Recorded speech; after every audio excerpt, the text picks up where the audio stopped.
guys, Ralph here. Welcome to True Power Trumpet Fitness on this terrific Tuesday here in Connecticut. Life's good, campers. Life is good. Anyway, let's get right to it. You don't need a weather report. Yeah, you saw the thumbnail. Nakariakov, never crack a note. That is what we referred to him as way back in the day when he burst on the scene as a baby. Yeah, not much has changed. Not much has changed. I do have some thoughts on his playing, and I'm pretty sure I know what is going on with the chops, so I'd like to leave that with you. But let's do that. Let me honk a little bit. I played a lot. I've done some kettlebells. Let's see if there's anything left in the tank, and we will talk about Sergey. Sergey?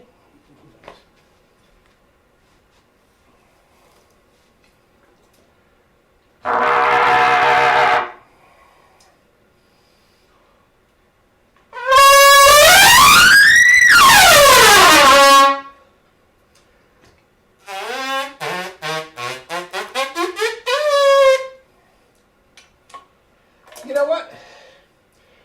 Let's do throw caution to the wind. I'm not sure if I ever did this excerpt on the channel. Doesn't matter if I did or didn't, but anyway, I haven't done it all the time.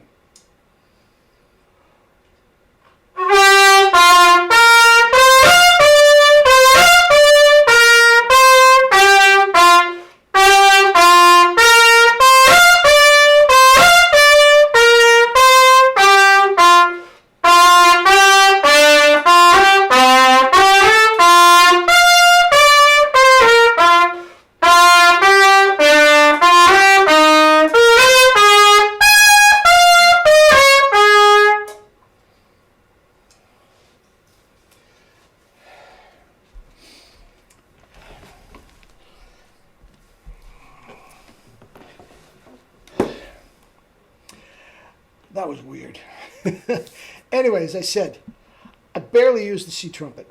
It's out on the floor, so every once in a while I noodle around on it. But I haven't done that excerpt in so long. And even to this day, I mean years, I haven't done that excerpt. And to this day, I got Vacchiano talking in my ear. Salamone, don't rush the eighth notes. Anyway, Nakariakov. All right. This may sound like a hatchet job. Those of you that know me probably know what I'm going to say. Okay? It's not. It's not. There is no refuting his amazing talent and the extraordinary, sublime technique. There's no question he is tremendous. Tremendous at what he does. But the fact of the matter is, as a student and whatnot, he is, over his career, he's had some big-time chop issues, like taking years off and starting over again and all this sort of stuff. So anyway, I just want to touch on that for a minute. And as again, I think I know what's going on. I'm going to leave 2 links down below. Okay? But anyway, let's start with this. Nakariakov and Lou Soloff were very, very close. Okay? Lou Soloff and Jerry were not very, very close, but they were quite good friends. Respected each other, and Lou Soloff was constantly over at the studio trying out mouthpieces. And back when Jerry was in the warehouse there in Staten Island, has a lathe, oh my God, bore that out. Give me a little extra hold on this, blah, blah, blah. And he'd leave with 20 mouthpieces. Anyway, he knew Nakariakov well, and he told Jerry, point blank, he was absolutely 1,000% told Lou, that he was tonguing through the teeth. Okay? That explains everything. That explains the pop, and that explains the speed. Now, the pop and the speed, I mean, the tongue has to be there to have that, as far as I'm concerned. It just has to be there. Okay? Now, what I usually say is, if the tongue is in the right place, normally, your tone, power, range, and endurance would be ready to go. And in this case, it's not. It's just not. Now, I'm going to give you 2 things. Also, what Lou Soloff said, he was using a unbelievably enormous mouthpiece. I mean, borderline trombone mouthpiece. Okay? Now, that is very telling in what my critique is going to say later on. We'll get to that. Now, guys, I know you can go on the site and you can see he used this, that, and the other thing, and I know he has his air resonance. Is that what he's doing now? So he's probably playing something different. This was 25 years ago. Okay? With his chops being, I don't doubt for 1 minute he's playing a different mouthpiece, but this was back then. And the mouthpiece was huge. All right? So, anyway, if you listen to the two links, okay, one is he is just warming up on his own, warts and all, and you can hear the discrepancies. The other one is a solo recital with piano, and one of them is with piano, violin, and trumpet. He plays a bass trumpet and a flugelhorn, and guys, he doesn't go out of the staff. Now, guys, if that's what you're after, knock yourself out. Knock yourself out. That is not the tone I hear in my head. He sounds like a bassoon. It's like, if you don't want to sound like a trumpet, why do you bother? The instrument is way too difficult. You know. Anyway, now, back to what he does, the Carnival of Venice and all this sort of stuff. Sublime. But as far as the tone is concerned, give me Doc Schutzer, give me Stagers, give me Liberati, heck, give me Herbert L. Clark any day of the week. Each one of those guys could knock the walls down, and they play just as fast and just as clean as he does. Okay? Now, you listen to this, listen to the videos, and you come back and tell me, could that tone, for all his brilliance, could that play lead in a jazz band? No. Could it play fourth in Maynard's band? No. Wouldn't take him.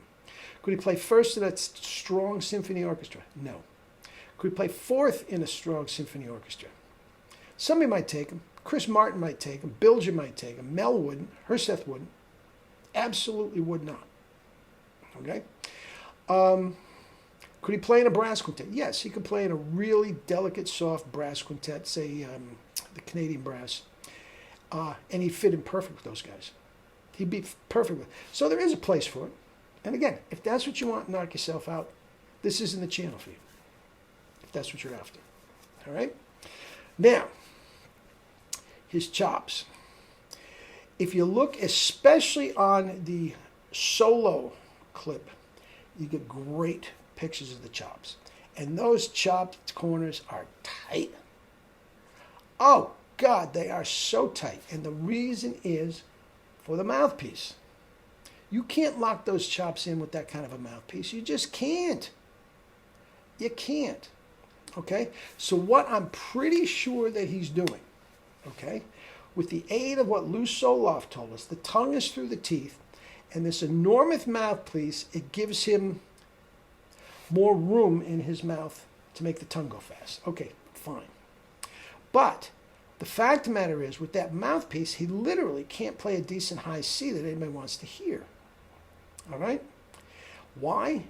Because it doesn't hold you in. Now, the only way, now here's the thing, the only way you're going to make that work is you play soft. If you hear Wynton Marsalis play his Carnival of Venice, it's so soft. And if you want to go faster than what you're doing right now, play it softer. You want to go faster yet? Play it softer. It's easy to make it go softer. Okay? Now, that goes hand in hand with what we say, lack of air and everything. But any amount of air, he's collapsing immediately into that mouthpiece. Guys, there's no compression at all. None. And if there's no compression, which is odd with his tongue being in the right place, but it's the mouthpiece. Now, could he just pick up a 1SB and be brilliant? No. It'd be an adjustment period for sure. Would he sound better than you ever heard him in life? Had he ever adjusted to it? Absolutely. Now the tongue is in the right place. It wouldn't be complete, and he's not overblowing. So maybe he could adjust to it faster than I think. I don't think so.